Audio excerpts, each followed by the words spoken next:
मुसलमानों को गाली देने वालों को शर्म आनी चाहिए, देख लेना चाहिए पंजाब में जाकर, क्योंकि तुम उनकी मदद नहीं कर पाए, मुसलमान वहां पर मदद कर रहे हैं। और कहीं भी देश के अंदर कोई मुसीबत आती है, और तो और देखिए कांवड़ के जरिए सबसे ज्यादा नफरत मुसलमानों के खिलाफ फैलाई गई, वो आरएसएस कहीं दिखाई नहीं दे रहा है। और जिन मुसलमानों के खिलाफ लगातार बीजेपी के नेता नफरत फैलाते हैं मंचों से, कार्यक्रमों से और लोगों के बीच में बैठ करके, और मीडिया लगातार अपनी डिबेट में नफरत फैलाती है, उन मुसलमानों ने आकर के खुले दिल से उनकी सेवा की है, उनको बचाया। इनकी सेवा भाव में क्या पंजाब का दर्द नहीं है?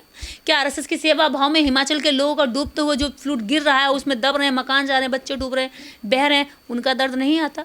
क्या आरएसएस की सेवा भाव में हिमाचल में डूबते हुए लोगों का दर्द नहीं है? क्या आरएसएस की सेवा भाव में पंजाब के डूबते हुए मवेशी और उनके बच्चे और उन किसानों का जो डूब रहे हैं, जो बर्बाद हो रहे हैं, जो मजदूर हैं, जो खत्म हो रहे हैं, तबाह हो रहे हैं, पता नहीं कितने वर्ष उन्हें दोबारा अपने घर को बनाने में लग जाएंगे, उनके लिए कोई दर्द नहीं है? एक एक मंदिर के पास इतना इतना धन है कि पंजाब जो डूब रहा है, डूबते पंजाब को दोबारा से बसाया जा सकता है, एक एक मंदिर के पास में। और मंदिरों के पास जो दान है वो जनता का ही है, और जनता के दुख में, तकलीफ में अगर मंदिरों का दान काम नहीं आएगा तो फिर वो दान किस काम का है? वो दान नहीं। वो आज सरदारों के लिए मैं सबसे देश के, दुनिया के उन सभी मानवतावादी लोगों से अपील करना चाहूँगी, पंजाब के लिए, हिमाचल के लिए और ऐसे उन राज्यों के लिए जहाँ पे बाढ़ त्रासदी में लोग डूब रहे हैं, जान गंवा रहे हैं, उनका सब कुछ लुट रहा है, उनकी मदद करें, उनके लिए प्रे करें। आप पंजाब का जब इतिहास देखेंगे तो पंजाब के लोगों ने, जब भारत ही नहीं पूरे विश्व में जहाँ जहाँ आपदा आती है, पंजाब का आदमी आपको सबसे पहले मिलेगा। आपको सबसे पहले वो खाने की ही चीज़ें नहीं, वो पहनने की, ओढ़ने की, एक एक बेसिक नीड जो होती है, मुसीबत पड़ने पर वो हर चीज़ मुहैया कराने के लिए तैयार रहते हैं। कोलगेट से लेकर के खाने, नहाने, और यहाँ तक जब इस तरह की आपदा में बैक्टीरिया इन्फेक्शन होने का खतरा रहता है तो दवाइयाँ तक वो पहुँचाते हैं। तो ऐसी स्थिति में जब पंजाब पूरे विश्व के अंदर आपदा होने पर पंजाब पहुँच जाता है, पंजाब के लोग पहुँच जाते हैं, आज पूरे देश को ज़रूरत है कि सब मिल करके, एकजुट होकर के पंजाब की मदद करें। पंजाब के लोग इस तरह से, अभी 2022 में भी वो बाढ़ आई थी, तब भी उन्होंने, अभी 2-3 साल ही हुए हैं, उन्होंने अपने आप को कैसे कैसे करके संभाला, जो घर बह गए उनको फिर से जोड़ा, इकट्ठा किया। आज फिर से उनके पशु, उनके बच्चे, उनके परिवार, उनकी जमा पूंजी, किसान के लिए सबसे बड़ा धन उसका पशु होता है, उसके खेत खलियान होते हैं। जब वही बह जाएंगे, उसके पास बचा क्या? उसके पास उसके बच्चे, उसकी औरतें पानी में डूब रही हैं, उनको बचा नहीं पा रहे हैं। अभी मैं एक वीडियो देख रही थी, केवल 17 दिन का बच्चा है, गोदी में लेकर के वो महिला पानी में से निकल कर आ रही है, उसके पास बचाव की सुरक्षा नहीं है, घर डूब चुका है, क्या खाएगी, कहाँ रहेगी, कहाँ सोएगी, कुछ पता नहीं उसके पास, लेकिन वो निकली हुई है। ऐसी स्थिति में भी आप देखिए कि देश के अंदर जब ये आपदा आई तो मुस्लिमों ने अपने मदरसे खोल दिए, मस्जिदें तक खोल दी, उस गुरुद्वारे जितने, वो तो ऑलरेडी पूरे विश्व में जो भी जाए हमेशा खुले रहते हैं, लेकिन इस समय उन्होंने और ज़्यादा अपने लंगरों को, अपने स्थानों को और ज़्यादा इसको जगह देना शुरू कर दिया। लोगों को ला ला करके ढूंढ के हमारे रेस्क्यू चला रहे हैं, कोई डूबा तो नहीं, कोई दबा तो नहीं है, कोई कहीं बह तो नहीं गया है, परिवार के सदस्य कितने कितने कम हो गए उनको ढूंढा जा रहा है। स्पेशली वो उनके लिए इस तरह के रेस्क्यू लगा करके लोगों को बचा रहे हैं। आप एक वीडियो और अभी आप आएंगे, मैं आपको दूंगी, उसको आप मेंशन करना कि उसमें लोग मंदिर की ओर जब भागे हैं तो मंदिर के पुजारी ने अंदर से दरवाज़ा बंद कर दिया। लोगों ने कहा कि हमें बचने दीजिए, हमें आने दीजिए अंदर, हमारे पास इस समय न छत है न खाने को है, हमें अंदर आने दीजिए, हम कुछ नहीं करेंगे, बस हमें सोना है, रात को हमारे बच्चे सो जाएं सुरक्षित रह करके। लेकिन उस मंदिर के पुजारी ने आपदा में पीड़ित लोगों की मदद करने की बजाय, वो चीख रहे हैं, रो रहे हैं, चिल्ला रहे हैं, लेकिन पुजारी ने दरवाज़ा बंद कर दिया। और जब उन्होंने कहा कि प्लीज़ खोल दीजिए, हमें अंदर आने दीजिए, कुछ पुरुषों ने विरोध भी किया, तो उसने कहा कि मंदिर में चोरी हो जाएगी तो कौन होगा इसका जिम्मेदार? मतलब ऐसी आपदा में जब प्राकृतिक सब कुछ चुरा रही है, छीन रही है, नष्ट कर रही है, ऐसी स्थिति में भी मंदिर के पुजारी को उन लोगों की मदद करने का विचार नहीं आ रहा है, जो लोग उस मंदिर को मंदिर बनाते हैं, जो लोग उस मंदिर में दान चढ़ाते हैं, सर झुकाते हैं, उस मंदिर की दान पेटियाँ भरते हैं। इस आपदा में देखा गया जब पंजाब त्राहिमाम है, तो जो मुसलमान है जिन्हें कहा जाता है आतंकवादी ने पाकिस्तान भेजो, सबसे पहले उन्होंने दरवाजे खोले, सबसे ज़्यादा राशन वो भेज रहे हैं, सबसे ज़्यादा मदद वो कर रहे हैं, पूरा मेवात खुलकर आ गया सामने।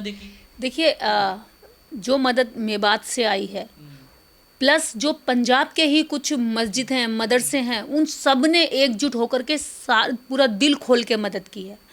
और एक तरफ जिस संगठन का नाम मोदी जी लेते हैं, आरएसएस एक ऐसा एनजीओ है जो 100 साल पूरे कर रहा है, वो आरएसएस कहीं दिखाई नहीं दे रहा है। और जिन मुसलमानों के खिलाफ लगातार बीजेपी के नेता नफरत फैलाते हैं मंचों से, कार्यक्रमों से और लोगों के बीच में बैठ करके, और मीडिया लगातार अपनी डिबेट में नफरत फैलाती है, उन मुसलमानों ने आकर के खुले दिल से उनकी सेवा की है, उनको बचाया, उनको संरक्षण दिया है, उनको अपने स्थानों में श्रेय दे रहे हैं।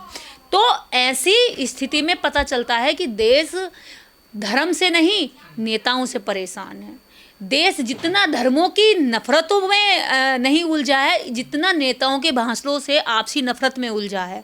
अब जब देखिए सिख, मुस्लिम और अन्य जैनी जितने भी धर्म है, सब मिलकर के जो है मदद कर रहे हैं, लेकिन हिंदू धर्म के लोगों की आप देख लीजिए, बल्कि उसमें डूबने वाले ज़्यादातर हिंदू हैं, है ना। लेकिन हिंदू सामने नहीं आ रहा, मुसलमान सामने आ रहा, जैनी सामने आ रहा, बौद्धिस्ट सामने आ रहा है, और सबसे बड़ी बात बीजेपी का एक कार्यकर्ता दिखाई नहीं दे रहा। तमाम तरह के जो बाबा हैं जो सनातन का ठेका लेते हैं, जिन्होंने अरबों का साम्राज्य खड़ा कर रखा, उन्होंने क्यों नहीं अपने दरवाजे खोले? वो क्यों नहीं मदद के लिए आगे आ रहे हैं? अरबों का साम्राज्य खड़ा करने वाला आरएसएस या अरबों का साम्राज्य खड़ा करने वाले साधु, साध्वी, बाबा, प्रवचनकर्ता या कथावाचक एक भी आपको नहीं दिख रहा होगा कि पानी में उतर के किसी को एक बिस्कुट का पैकेट भी दे रहा हो, किसी को उतर करके किसी के बच्चे को पीने का एक बोतल भी मुहैया करा रहा हो।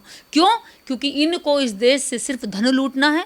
इन्होंने अपने, ये धर्म नहीं, इनकी कोई सेवा नहीं, ये बिजनेस चला रहे हैं, और बिजनेस के नाम पे इन्हीं लोगों को ठगते हैं जो आज मुसीबत में है।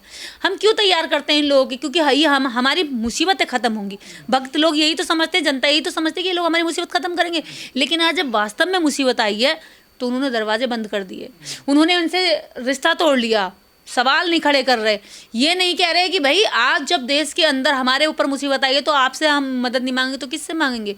लेकिन आज देखिए, जब मदद मांगने के लिए जा रहे हैं तो दरवाजे बंद किए जा रहे हैं। इस देश के अंदर सबसे बड़ी अगर कोई घटना है तो वो ये है कि जब प्रकृति नष्ट करती है तो वो धर्म नहीं देखती, वो जाति नहीं देखती, सबको डुबा के लेके जाती है। तो जो मंदिरों के लोग आज नहीं जा रहे हैं, जो आरएसएस के लोग नहीं जा रहे हैं, कल हो सकता है कि आपदा उन पर भी कहीं किसी तरह से आपदा में गुरुद्वारों के दरवाजे खुल जाते हैं, उनके लंगर लग जाते हैं, तो मंदिर तो ऐसे हैं कई जिनके पास करोड़ों अरबों धन है, उन मंदिरों के दरवाजे क्यों नहीं खुलते मदद के लिए? एक एक मंदिर के पास इतना धन है कि पंजाब जो डूब रहा है, डूबते पंजाब को दोबारा से बसाया जा सकता है, एक एक मंदिर के पास में। और मंदिरों के पास जो दान है वो जनता का ही है, और जनता के दुख में, तकलीफ में अगर मंदिरों का दान काम नहीं आएगा तो फिर वो दान किस काम का है? वो दान नहीं, वो कुछ लोगों का ऑफिस है, वो कुछ लोगों का दफ्तर है, कुछ लोगों के लिए रोजगार है, जो वापस दोबारा सेवा भाव के माध्यम से देना नहीं चाहते, लोगों की सेवा नहीं करना चाहते। रही बात आज देश के अंदर, चाहे हिमाचल हो, चाहे उत्तराखंड हो, चाहे पंजाब हो, 4-5 राज्य इस समय बाढ़ से जूझ रहे हैं। दिल्ली के भी कुछ क्षेत्रों में बाढ़ आई हुई है। कहीं भी आप देखेंगे तो मदद के तौर पर अगर आपको कोई दिखाई देगा तो आपको सिख भी दिखेगा, मुस्लिम भी दिखेगा, जैन भी दिखेगा, बौद्ध भी दिखेगा, हिंदू नहीं दिखेगा। कुछ किसान भी दे रहे हैं, कुछ आप देखिए पंजाब इंडस्ट्री के जो सिंगर हैं, जो एक्टर हैं, वो सब मदद के लिए निकले हुए हैं, अभिनेता भी आ रहे हैं, सामने आ रहे हैं।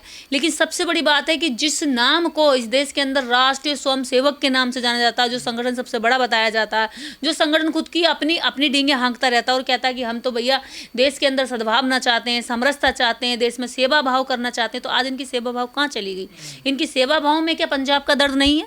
क्या आरएसएस की सेवा भाव में हिमाचल के लोगों का डूबते हुए जो फ्लूट गिर रहा है, उसमें दब रहे हैं, मकान जा रहे हैं, बच्चे डूब रहे हैं, बह रहे हैं, उनका दर्द नहीं आता? क्या आरएसएस की सेवा भाव में हिमाचल में डूबते हुए लोगों का दर्द नहीं है? क्या आरएसएस की सेवा भाव में पंजाब के डूबते हुए मवेशी और उनके बच्चे और उन किसानों का जो डूब रहे हैं, जो बर्बाद हो रहे हैं, जो मजदूर हैं, जो खत्म हो रहे हैं, तबाह हो रहे हैं, पता नहीं कितने वर्ष उन्हें दोबारा अपने घर को बनाने में लग जाएंगे, उनके लिए कोई दर्द नहीं है? किसके लिए दर्द है? रेपिस्टों के लिए दर्द है। किसके लिए दर्द है? इस देश के अंदर जब आप मनीषा वाल्मीकि के लिए आंदोलन करने जाएंगे तो वो रेपिस्ट के पक्ष में आंदोलन करेंगे, नारेबाजी करेंगे। जब बिल्किस बानो के अपराधियों के खिलाफ जब उसका दोषी रेपिस्ट निकल कर बाहर आएगा बेल पर, तो उसको जो है मालाओं से स्वागत करेंगे। तो ये लोग यहाँ दिखाई देते हैं, लेकिन सेवा के मामले में ये कहीं नहीं है। अगर सबसे ज़्यादा मरी हुई मानवता के लोग हैं, पर मुसलमानों तो साबित कर दिया ना कि देखिए हम तो राष्ट्रवादी, राष्ट्र के लिए काम करते हैं। तो ये जो बजरंग दल, ये दल, वो दल जो दिन रात इन्हें गालियाँ देते हैं, वो अब क्या करेंगे बताइए? उसके अंदर कोई सेवा भाव नहीं। मुसलमानों को गाली देते हैं, अब उन्हें शर्म आएगी नहीं आएगी? मुसलमानों को गाली देने वालों को शर्म आनी चाहिए, देख लेना चाहिए पंजाब में जाकर, क्योंकि तुम उनकी मदद नहीं कर पाए, मुसलमान वहाँ पर मदद कर रहे हैं। और कहीं भी देश के अंदर कोई मुसीबत आती है, और तो और देखिए कांवड़ के जरिए सबसे ज़्यादा नफरत मुसलमानों के खिलाफ फैलाई गई, और कावड़ियों को पानी पिला रहे हैं, जगह जगह पर रुक करके फल दे रहे हैं।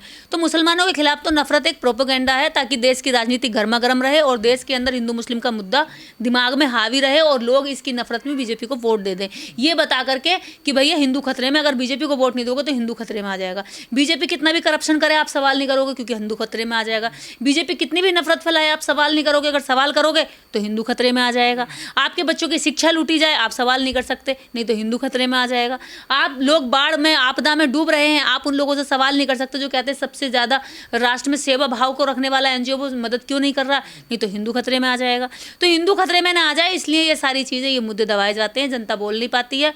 और जब तकलीफ में दर्द से जूझती है तो फिर देखते हैं कि भाई कौन मदद करेगा, फिर मुसलमान आते हैं, फिर जैनी आते हैं, फिर सिख आते हैं, फिर सरदार लोग आते हैं। और आज सरदारों के लिए मैं सबसे देश के, दुनिया के उन सभी मानवतावादी लोगों से अपील करना चाहूँगी, पंजाब के लिए, हिमाचल के लिए और ऐसे उन राज्यों के लिए जहाँ पे बाढ़ त्रासदी में लोग डूब रहे हैं, जान गंवा रहे हैं, उनका सब कुछ लुट रहा है, उनकी मदद करें, उनके लिए प्रे करें कि जल्दी से जल्दी वो इस आपदा से बाहर निकले और जितनी हो सके लोग उनकी मदद करें, जैसे भी हो सके। देखिए, जब भी देश में आपदा आती है, ये संगठन आज ही नहीं हमेशा गायब होता है, बल्कि इस संगठन के लिए हमारे देश के पीएम मोदी जी ने लाल किले की प्राचीर से अभी 15 अगस्त को इतने बड़े बड़े शब्दों से उसको संबोधित किया कि विश्व का सबसे बड़ा एनजीओ आरएसएस 100 साल पूरे करने जा रहा है।